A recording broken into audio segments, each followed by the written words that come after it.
Welcome to the GSMC Business News Podcast, the show dedicated to keeping you up to date on all things concerning business, technology, and the stock market. Get a head start on the day as we keep you updated on the latest goings-on Wall Street, money, jobs, and technology. If you're looking for a podcast to keep you informed and ahead of the game in business, the GSMC Business News Podcast has you covered.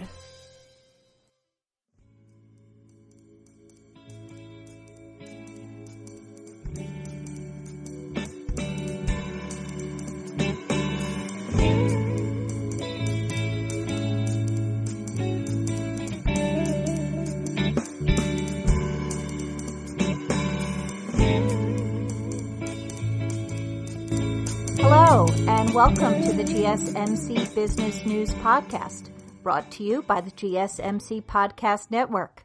I'm your host, Paula DuPont, and today we have a variety of topics to talk about, some of them related to Black Lives Matter and the new social injustice sensitivity that we're seeing across the business industry.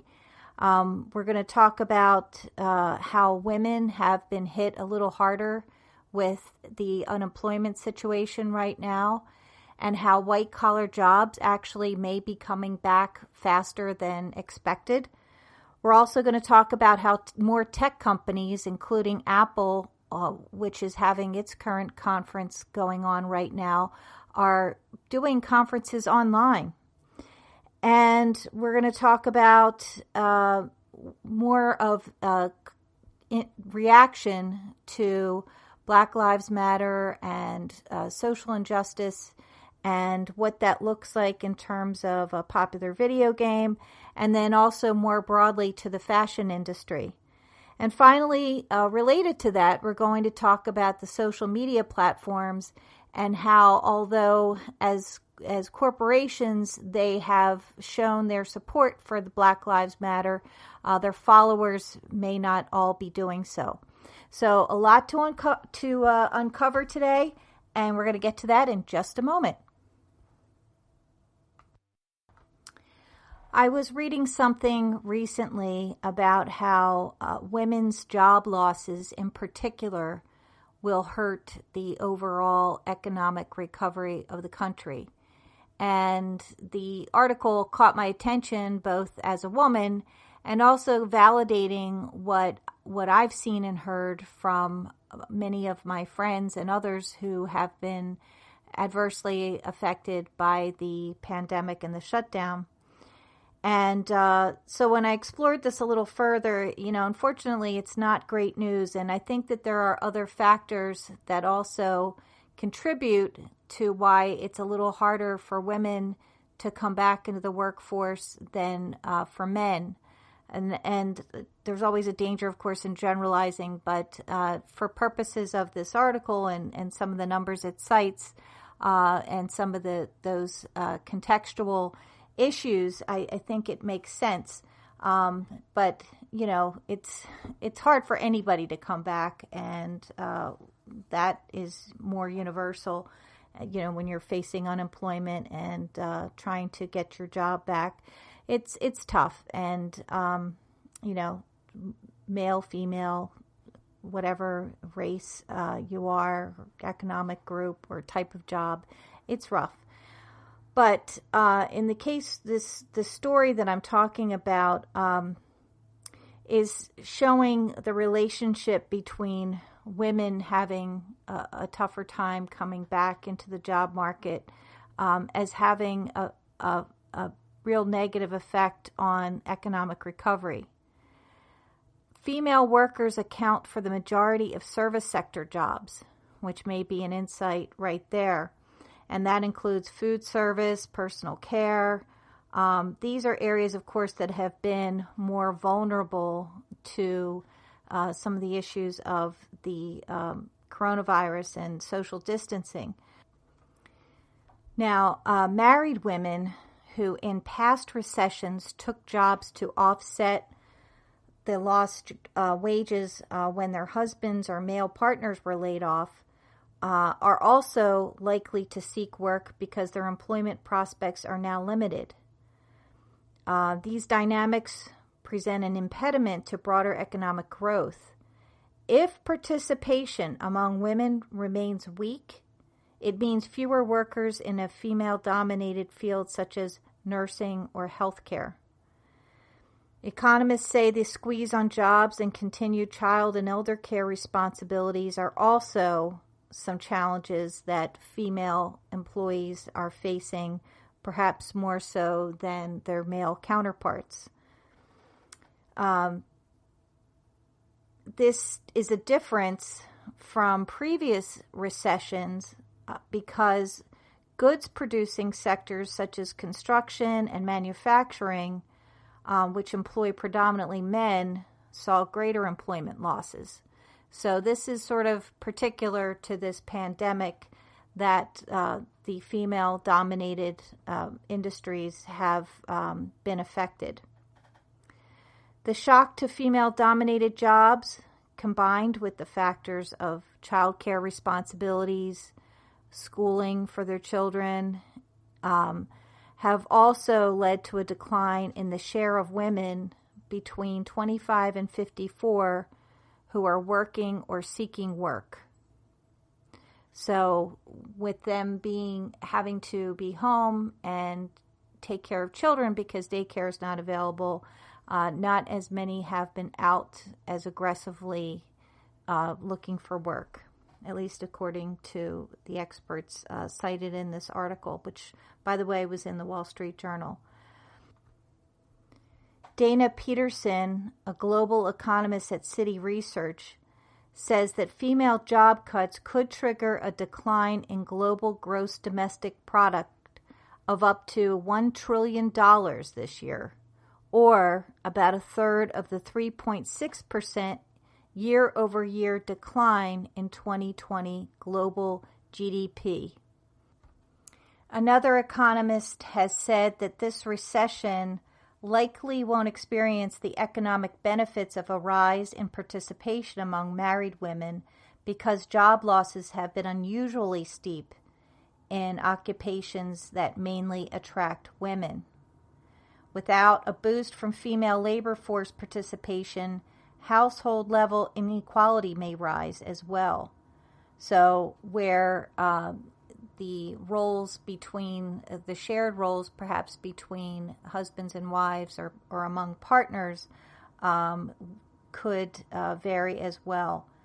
The same economist noted a disparity in earnings is already emerging between households in which both spouses can easily work remotely and households that don't have that ability.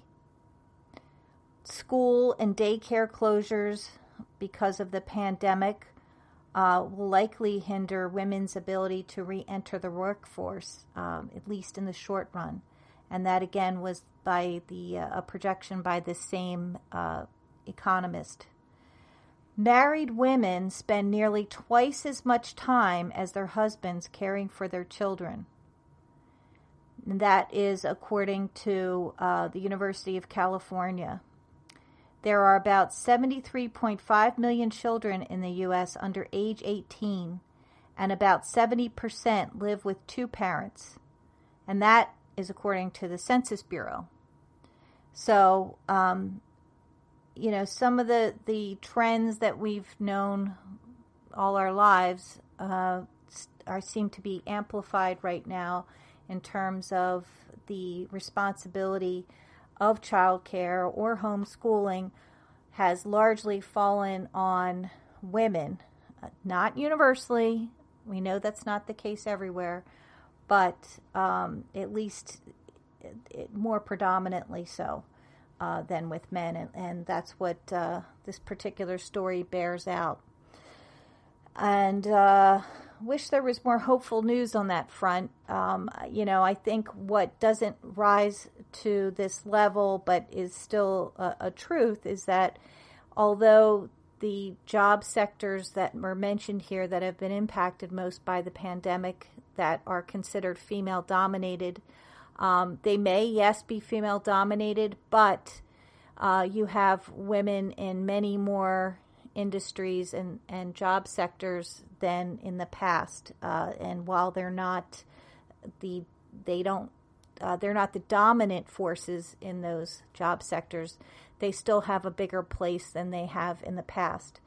And we're going to talk a little bit more about some of those types of jobs in a minute, particularly in how they're coming back, and hopefully this will bear well for women as well.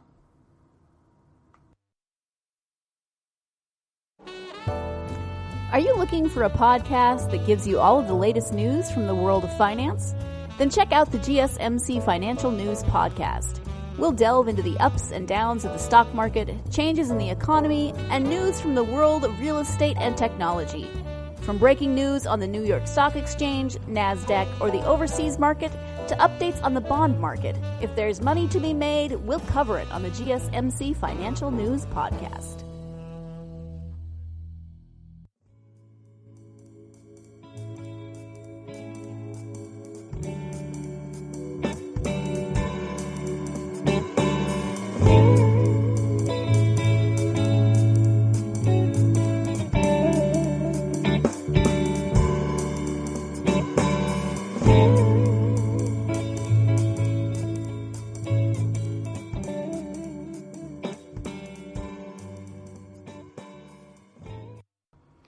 About a week ago, I did a special edition of the Business News Podcast called the Jobcast, which focused primarily on the job market and what trends we're seeing, and also some tips on how to land a job and some of the things that you need to do and tools that are available to do that.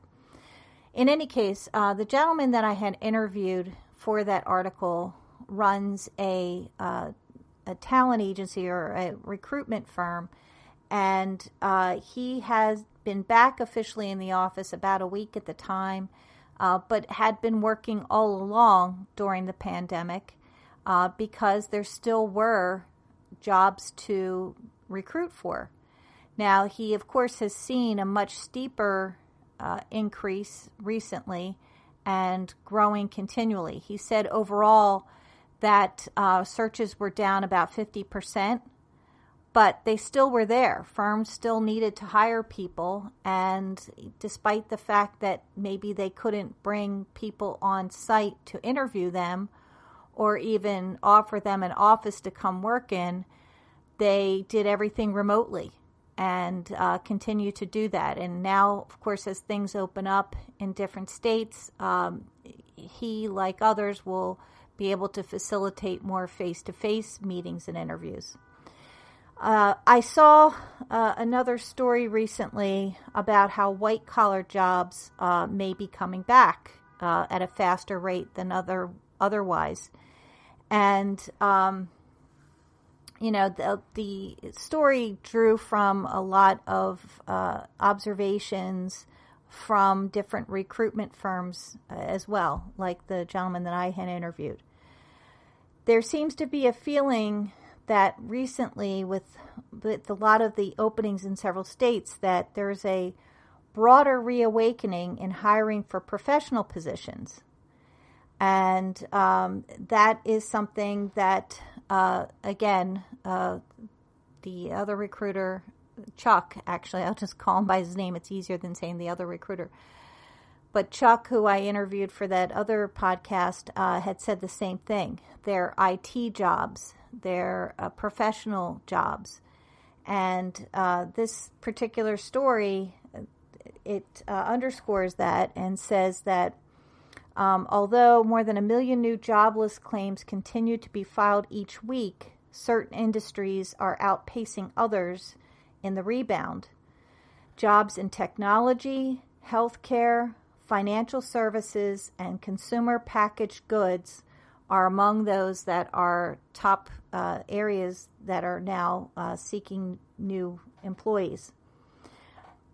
Conversely, though, there are not having as many calls for hiring from retailers, apparel makers, airlines, hotels, and academia.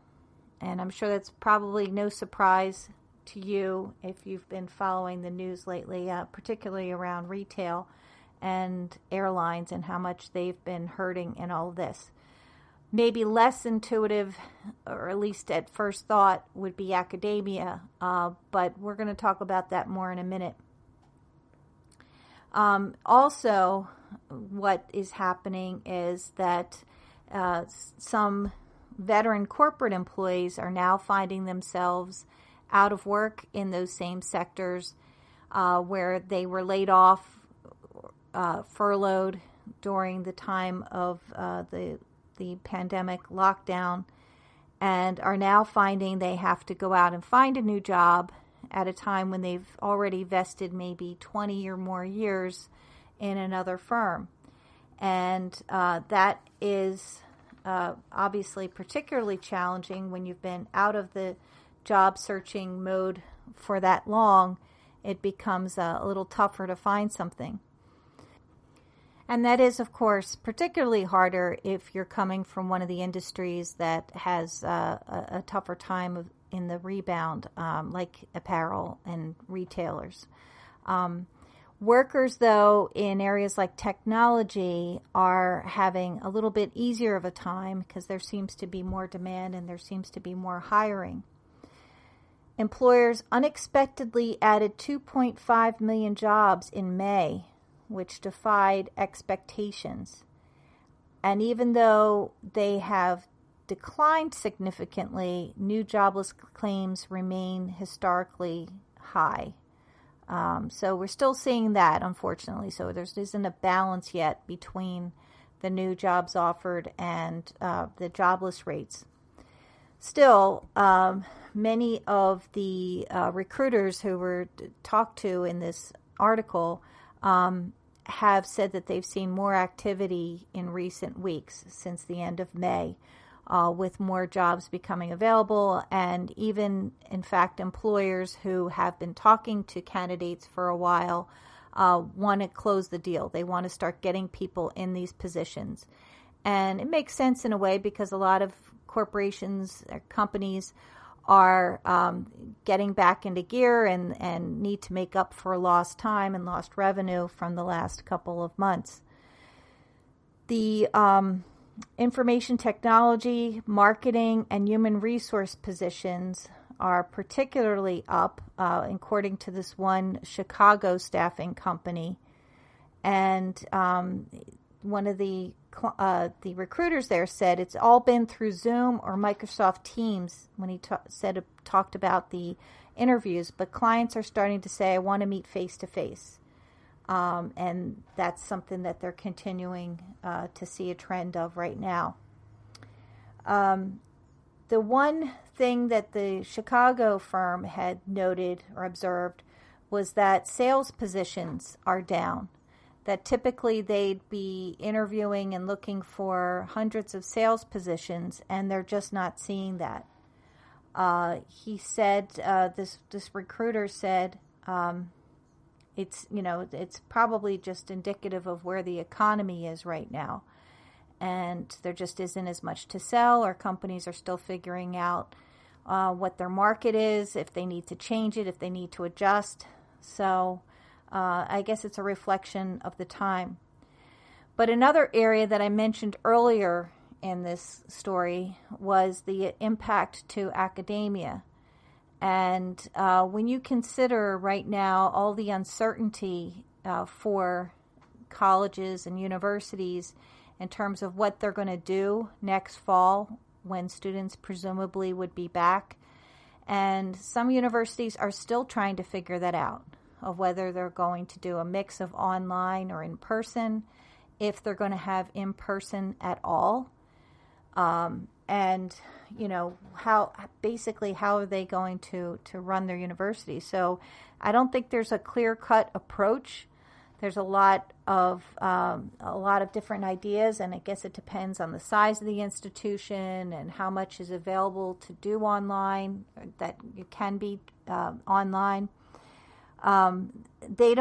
Colleges who may be looking to fill positions, they don't know what their finances will be in the fall. They don't know where this is going to shake out. Right now, people are holding on to their deposits. They are not applying at the same rate as they had before. And so there's a lot of uncertainty on that. So overall, I think, while, as I said, the technology and financial services industry, which has been a pretty big early adopter to technology, some of those industries are doing really well. And of course, you have others that aren't. So we're just going to have to keep our eye on that. And I recommend highly that you check out the Jobcast podcast from about a week or two ago, where I offer some resources and tips on finding your new job. So we're going to take another commercial break. And when we come back, we're going to talk about the healthcare industry. Do you work in the world of marketing and advertising? Are you a media buyer or the owner of an agency? Have you been looking for a podcast to help stay on top of all the goings-on of those worlds? The GSMC Marketing News Podcast is dedicated to keeping you up to date on all things concerning marketing and advertising. Get the latest marketing news, from what major businesses have planned for the coming year, to the newest trends in advertising, from podcasts, digital and streaming, to the old standbys of radio, television, and billboards.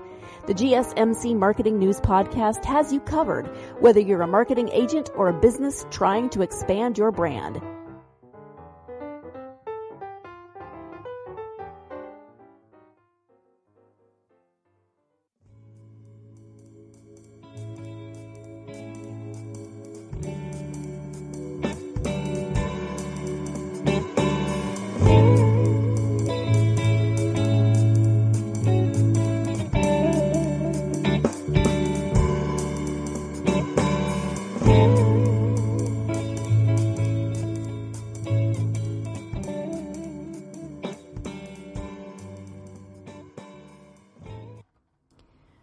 Well, we're going to switch our focus a little bit from jobs to the healthcare industry and how that is faring right now as states are reopening. And, I was going to say, as coronavirus infections are down, and I guess overall in the country they are.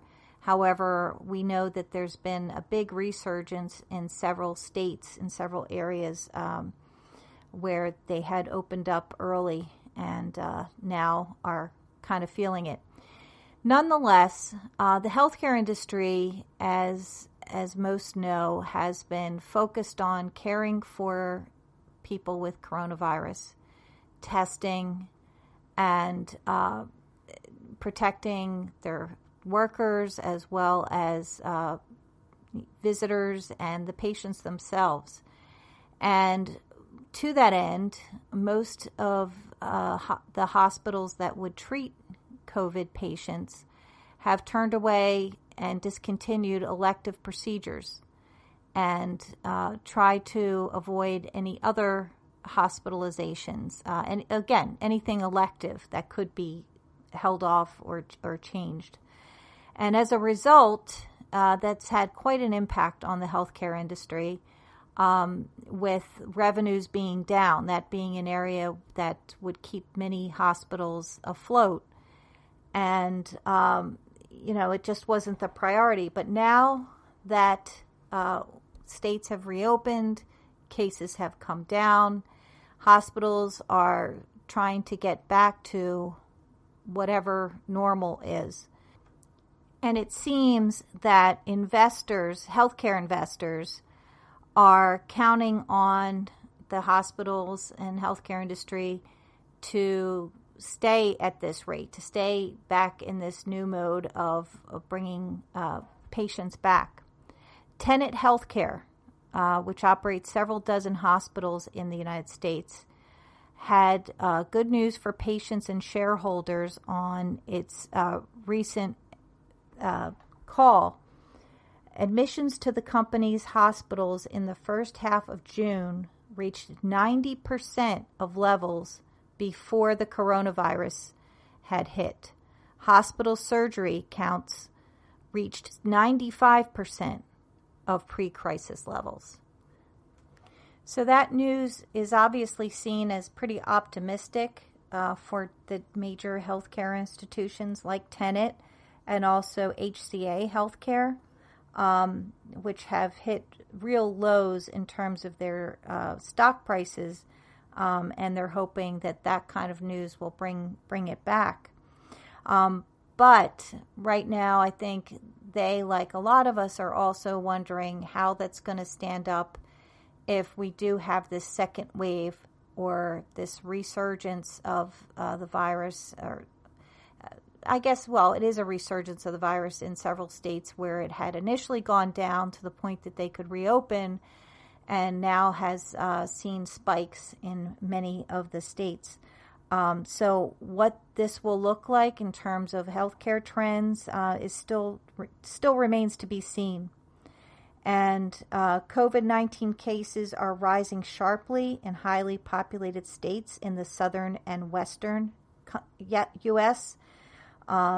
Friday, Apple said it was closing 11 stores in Arizona, Florida, and the Carolinas. And that's because, again, of the rise of cases. As a way to cope with the surge in cases, back in March and April, hospitals around the country had shut down elective surgeries to free up bed capacity. Tenet said surgery count fell 55% from a year earlier at the April height. And there's a reason, though, that the healthcare companies feel that this time may be different, even with a resurgence. And that is COVID-19 patients in its hospitals now, many of which are located in the Sunbelt region, are lately skewing younger than in the pandemic's early days. The length of stay on those cases is lower. The resource consumption is lower. And that's according to the COO of Tenet, who gave that observation.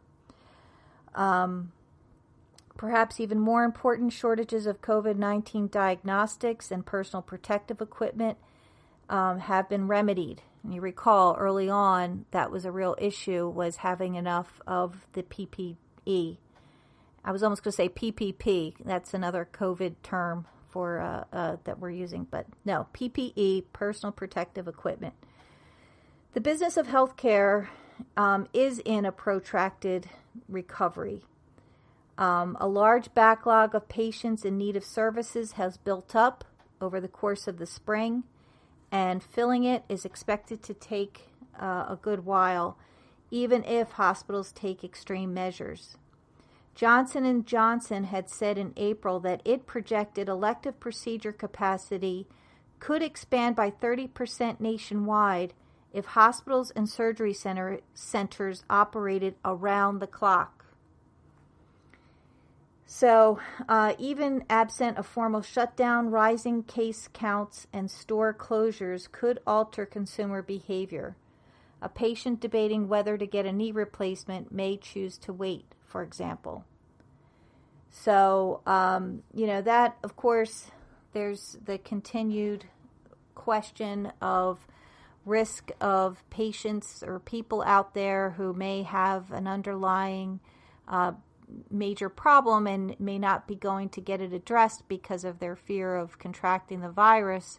We don't know whether we're going to start to see some dire numbers coming out as hospitals begin to start treating those patients now. When they come back, if we're going to find out, many more people contracted other diseases or conditions during this time. Hopefully not. But there's people are weighing their risk between exposure and dealing with something that they're not really sure is a big issue. Hopefully the gamble will pay off and their issues will not be as dire. So we are at a point where we need to take another quick break. And when we come back, we're going to talk about tech firms going virtual. Tired of searching the vast jungle of podcasts? Now listen close and hear this out.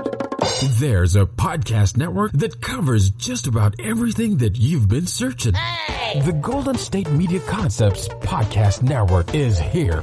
Nothing less than a podcast bliss with endless hours of podcast coverage. From news, sports, music, fashion, cooking, entertainment, fantasy, football, and so much more. So stop lurking around and go straight out to the Golden State Media Concepts Podcast Network. Guaranteed to fill that podcast itch. Whatever it may be. Visit us at www.gsmcpodcast.com. Follow us on Facebook and Twitter, and download us on iTunes, SoundCloud, and Google Play.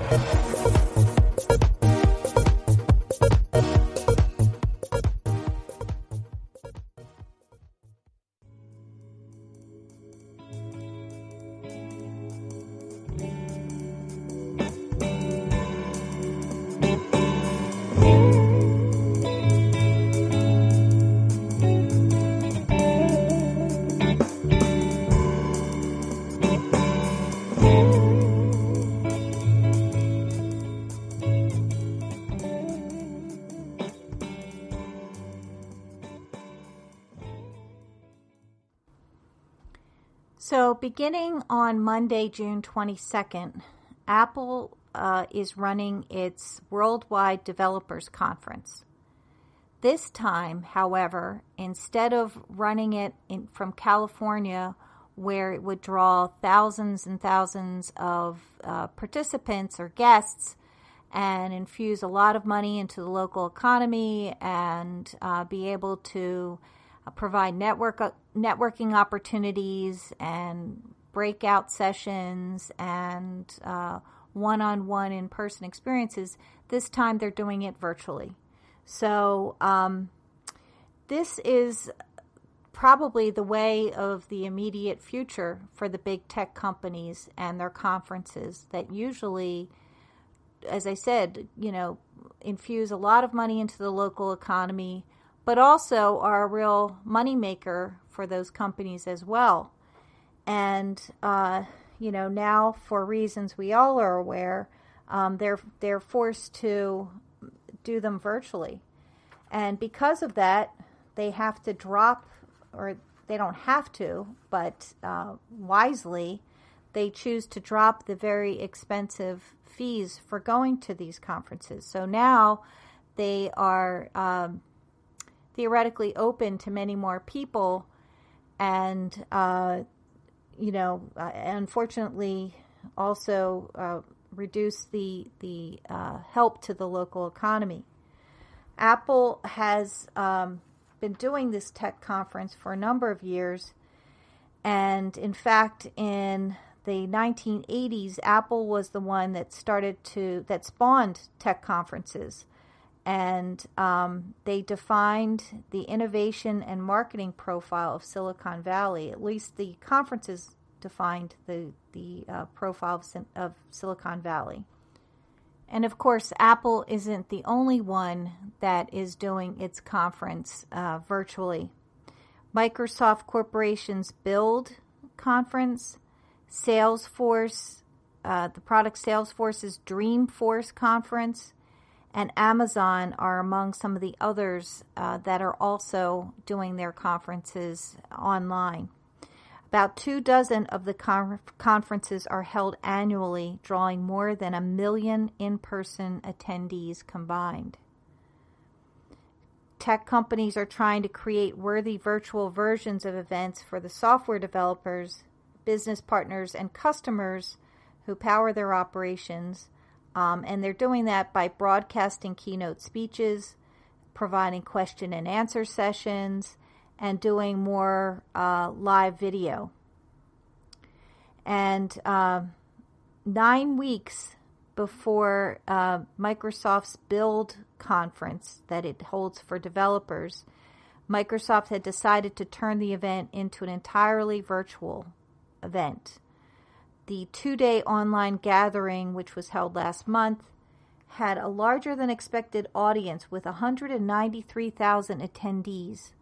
And that's up about 6,200 from the one they held in person in Seattle last year. By doing that, they didn't try to replicate past events because they knew that watching speakers just talking into the screen was not going to cut it and captivate people. So, first of all, what they did was they waived the $1,500 a person entrance fee, which makes sense because who's going to pay that just to watch something online? But instead they designed the conference so that there would be two hosts that would point viewers towards different sessions that they could attend and private meetings that you could be sent to online. And then they had commentary in between. And so it was kind of a guided sort of conference with these hosts kind of anchoring it. Microsoft said that it was pretty successful, and they expect that they're going to be doing mainly virtual meetings like that going forward. So Salesforce is another one that has a major tech conference every year. They have their Dreamforce conference, which basically takes over San Francisco every year. The event that they had this past November had 171,000 attendees and had a lot of notable speakers, including President Obama, former President Obama. The company has not announced yet what it's going to do for this year's conference, but it has continued to have 50 virtual conferences this year. That's both what they've had already and what they're going to be doing. And so one of the things that was pointed out by someone at Salesforce was that the biggest challenge is recreating authentic networking. And I think that's been the obstacle for a lot of companies planning their conferences going forward, not just tech companies, but any industry type conference, because that is the value of them, is the in-person networking. And it's pretty difficult to replace that. But I think, you've got the top companies, innovative companies in the world looking at that. So hopefully they'll come up with something that will be a good substitute. Or maybe eventually it will go back to in-person meetings, because I'm not sure what you do virtually that could take the place of meeting someone one-on-one and building that connection and potential business partnership. Just lastly, I guess the Apple event was seen as adding a lot of importance because in recent years, the conference was looked as a way to offset the lower iPhone sales, and also because of the rising prices of software and its services. So because the Apple event would draw 6,000 attendees and would bring all of that into the city of San Jose, which would benefit, which, by the way, they get about $9 million in economic activity from that conference. And so, not having it and not charging the approximately $1,600 in admission, it's going to hurt. So hopefully they'll find a way to make up for that, both the company and the city that would have benefited from the live conference. We're going to take another break, and when we come back, we're going to talk about a video game's response to Black Lives Matter and also racial inequality in the fashion industry.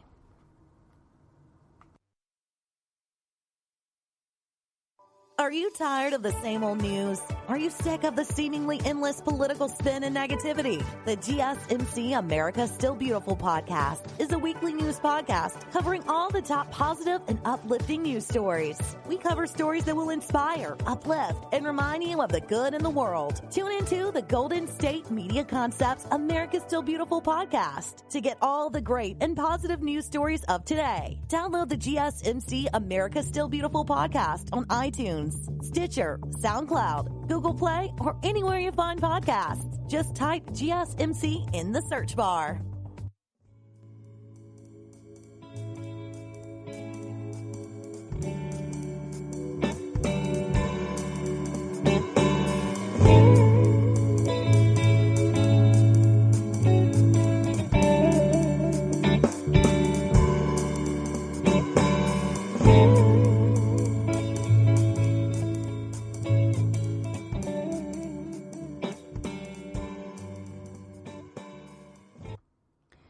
In recent podcasts, I've talked about what companies are doing and even industries are doing in response to Black Lives Matter and the social injustice issues that have risen to the surface lately because of the George Floyd killing. And many companies are responding in different ways to show their support and to show that they no longer are going to tolerate any type of bias in their companies. And this has come in terms of statements by the CEOs, by having a prominent presence on their websites or other visuals to show that they support Black lives. And also they've been looking at how they're marketing and their products, like some of the popular products, Aunt Jemima, Uncle Ben's, and looking at changing at those brands because they no longer work or send the kind of message that they want, that they feel represents them. So companies have been doing a lot of different things to show their support. And of course, there's a whole other side to that with others, being more scrutinous of the kinds of things that they're doing. Some activists and experts saying it's ornamental or it's, not genuine, some of the things that companies are doing, and that it doesn't affect real change that needs to happen. Nonetheless, I wanted to talk about two entirely different industries and their response to the increased recognition right now. The first is the video game Fortnite, which has removed police cars. This isn't a huge story because the police cars are mainly like ornamental, they're background, they're not something functional anyway in the game. But the fact that they took them out has some feeling that, this was definitely a statement in support of equality and racial injustice in terms of law enforcement. The company is not saying that necessarily. They are saying that they removed it because they're being sensitive about issues that many of its players in our audience are dealing with. Nonetheless, Fortnite, by the way, is one of the most popular games in the world and has more than 350 million players, and that was as of May. The company is based in Cary, North Carolina, and it's valued at $15 billion, at least in 2018. It also owns the app House Party, if you've tried that. So anyway, it's not a big story, but I thought it was just interesting how one company is looking at its product and making changes based on the new awakening or new way of thinking. And I know this is a way that we should have always embraced. Nonetheless, there is, increased attention to it right now, and people are stepping up. Companies are stepping up. So the other story, which is probably a bigger one, is about the fashion industry and how there isn't adequate enough representation of blacks in key roles within the fashion industry. And it was noted in an item that I saw about the disparity between what some of the big design houses are saying they do in support of Black Lives Matter and having equality and diversity within its workforce. The disparity between that, what they're saying, and some of what some consider token efforts, and then putting it into practice in terms of having that fair representation. Some have said that the fashion industry is scrambling to respond to the sweeping social justice movement with donations and social media statements.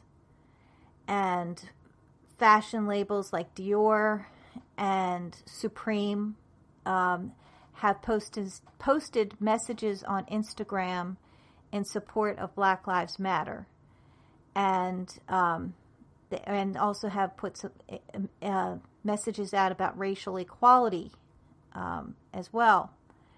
And some companies, as I mentioned, have donated to advocacy organizations like the NAACP and Campaign Zero. But one founder of Fashion for All Foundation, which is a nonprofit that promotes diversity through education, one expert had said, "While I'm happy to see it, it's conflicting because it feels as if it's a one-time notion, and the fight for racial injustice cannot be summed up in a one-time contribution to the NAACP legal fund or by putting up a black square on Instagram." So that's what I was saying before, and I've heard the same kind of sentiment in terms of companies recognizing Juneteenth and putting a lot of emphasis on that. And while some are glad and feel that it's just that they do that, they're hoping that companies go further than that, and it's not just, a token move to do that, to jump on board of the bandwagon, but that there really will mean there will be continued change. Fueling a lot of the outrage is the idea that the industry has capitalized, and this is the fashion industry, has capitalized on Black culture, and that certain fashion trends like streetwear,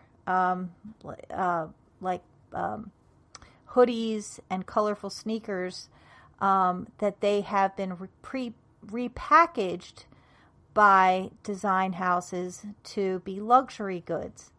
And despite that, there still aren't enough Black people in terms of fashion, in terms of management and key design roles with those houses. Consumers across racial lines are influenced by fashion worn by celebrities of color like Beyonce, Pharrell Williams, Russell Westbrook, and Offset of the band Migos, one of the number of rappers who regularly sits front row at fashion shows. Fashion magazines frequently put Black stars on their covers, while brands call on them to boost their cool factor. Yet, despite that, there are still few Black professionals in top design house roles. Louis Vuitton menswear and Balmain are the only ones that have Black men to lead design at those labels. In 2019, Rihanna signed a deal with LVMH to start a new luxury label, and that marked the first time a Black woman has led an LVMH brand. Jide Zeitlin of Tapestry, which owns Coach, Kate Spade, and Stuart Weitzman, is one of the few Black CEOs of a major fashion company. So there's a lot more that talks about, what the fashion industry needs to do to move forward and to really make an honest and sincere effort to bring Black talent into the ranks and into key roles there. And so it makes a lot of sense. This is something that was featured in the Wall Street Journal, by the way. So once again, going to take a break. And in our last segment, we're going to talk about the social media platforms and the stance they're taking with Black Lives Matter, and yet how that differs from what their users are reflecting.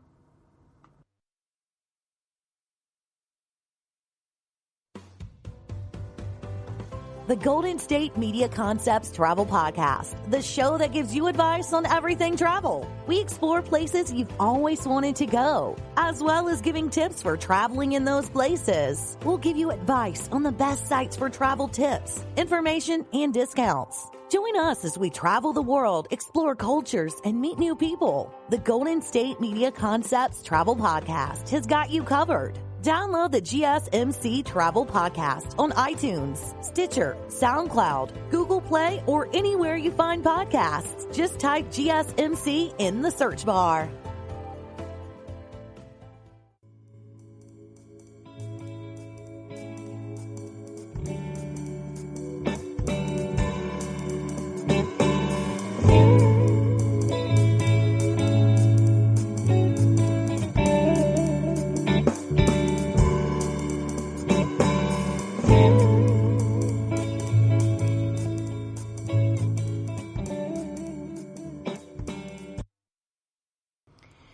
And now the final story of our podcast today, and it's about how the various social media platforms and their CEOs have taken a very prominent stand on the Black Lives Matter movement and supporting diversity and justice, social justice.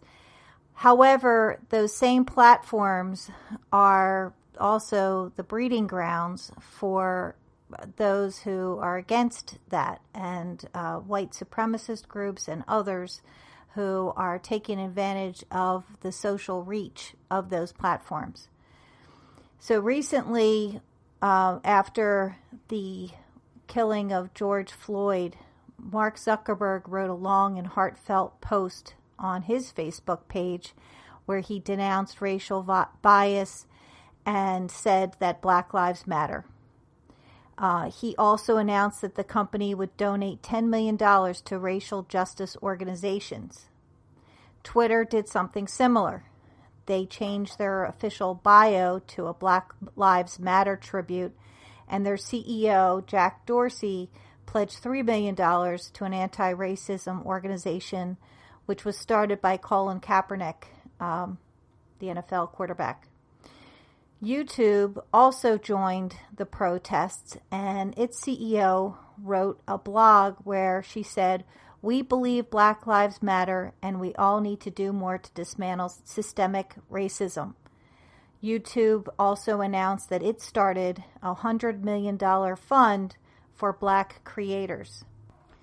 The problem, of course, is the fact that, social media, which once was used as a tool to help for voices of the oppressed and marginalized, and even to call for protests, is also now being used by racists and others who are trying to undermine the Black Lives Matter movement and other social justice movements. In recent years, a right-wing reactionary movement has now become some of social media's loudest and most established voices on the social media platforms. And those voices often belong to conservative commentators and paid provocateurs whose aim is mocking and subverting social justice movements rather than supporting them. The result is a distorted view of the world that is at odds with actual public sentiment. there is actually a survey that says that a majority of Americans support Black Lives Matter. So obviously, saying that the provocateurs don't necessarily represent the majority. So case in point, on Facebook, on the day that Mark Zuckerberg's post about Black Lives Matter went up, there was an 18-minute video posted by right-wing activist Candace Owens. In the video, Owens, who is black, she railed against protests, calling the idea of racially biased policing a fake narrative, and went on to say other very negative things about George Floyd. The thing is, her video was then shared by right-wing media outlets, and several people on Facebook were told that it was because of Facebook's algorithm that they had seen it, that the algorithm recommended the video to them, and that because of that, collectively, it racked up nearly 100 million views. So it's ironic that Facebook's own algorithm would lead more viewers to this controversial conservative stand. By the way, Candace Owens, who is a serial offender in spreading misinformation and stirring up controversy, she had her Twitter account suspended this year after she encouraged followers to violate stay-at-home orders, and Facebook has applied fact-checking labels to several of her posts.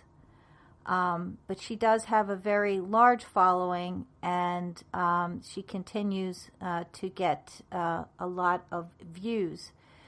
Terrence K. Williams, Ben Shapiro, and the Hodge twins, all of whom have had anti-Black Lives Matter posts go viral over the past several months, are also among the conservative commentators who have large followings. 7 of the 10 most shared Facebook posts containing the phrase Black Lives Matter over the past month were critical of the movement, and that's according to data from CrowdTangle.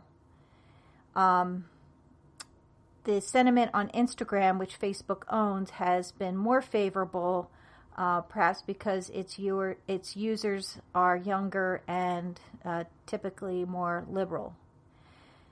Facebook did not comment on that viral viewing of Owens's post, but it did announce last week $200 million to support Black-owned businesses and organizations. And they added a section on the app to highlight stories from Black people and share educational resources, and the section is called Lift Black Voices. Twitter, which has been a supporter of Black Lives Matter, also has a problem with racists and bigots using its platform. The company discovered that a Twitter account claiming to represent a national Antifa group was actually run by a group of white nationalists posing as left-wing radicals. The account was suspended, but not before its tweets calling for violence were widely shared. Twitter spokesperson said, "We've taken down hundreds of groups under our violent extremist group policy and continue to enforce our policies against hateful conduct every day across the world." YouTube has also struggled with reconciling its corporate values with that of its users and popular views. The most viewed YouTube video about Black Lives Matter got 14 million views, but wasn't really in support of Black Lives Matter. It was actually a video that's 4 years old and was done by someone considered a viral prankster, Joey Saladino. And in the video, he holds up an All Lives Matter sign in a predominantly Black neighborhood.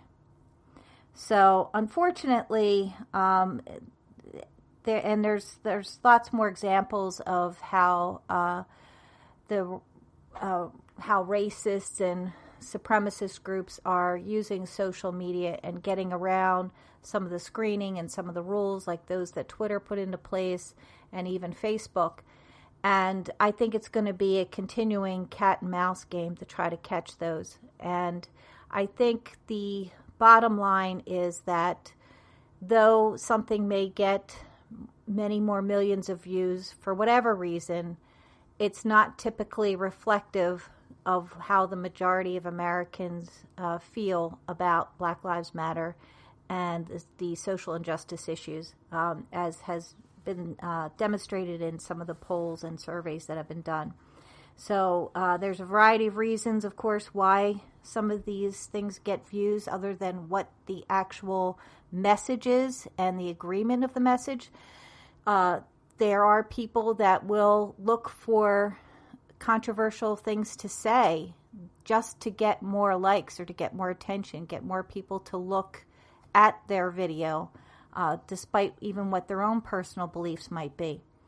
So it's an unfortunate situation. I feel social media is a great tool to use, and it certainly has, I think, been a great resource during the shutdown. It has enabled friendships and relationships and people to express themselves during a time when they weren't able to meet in person. However, this is, of course, the downside of it, when people can use it for bad, for evil. Well, that brings us to the end of today's podcast. I want to thank you for joining us for the GSMC Business News Podcast on the GSMC Podcast Network. And as always, please go to wherever it is that you subscribe to podcasts and subscribe to this so you can get this each and every time it comes out. And also, please consider leaving us comments or feedback on one of our social media channels, or all of them for that matter, on Facebook, Twitter, and Instagram. Thanks again for joining me. Take care.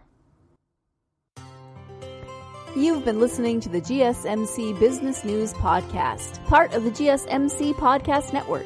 You can find this show and others like it at gsmcpodcast.com. Download our podcast on Apple Podcasts, Stitcher, SoundCloud, and Google Play.